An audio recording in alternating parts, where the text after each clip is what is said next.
Amadou Ba sax ak ko gaay tey dañuy kii ubeel mooy Mimi Touré taxaw seetlu bi si Adja Mimi Touré suñu tata waa am ni après puis affaire législative gis premier kii président am tamit taxaw na ni wane ni day nekk candidat la parce que waaye Sénégalais la te yoon may na ko mu ne dañ troisième mandat Macky Sall mënul ne c'est impossible parce que tamit mosoon na ko wax xëy na waxaat na ko waaw ba pare nee na loolu moo tax moom li mu nànkoo loolu moo tax neexul Macky Sall waaw troisième mandat moom bu dee ku d'accord mu neex Macky Sall ak ku ñàkk a d'accord population du Sénégal d'accord ñu ci d'accord ñëpp intérêt personnel moo tax ñu d'accord si parce que yoon mayu ko Macky Sall dañu dimbali rek bu dem yoonam. Beneen bi si topp muy affaire de batalo Joola tiis bu metti tiis bu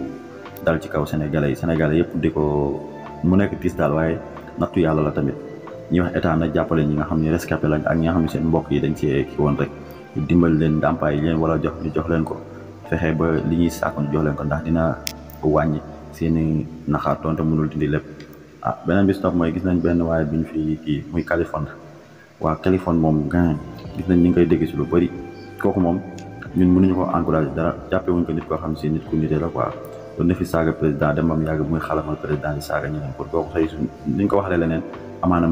liñ ko waxal mën na bañ a nekk dëgg mais dara du tax kenn mën ko weddi parce que weexul ñuulul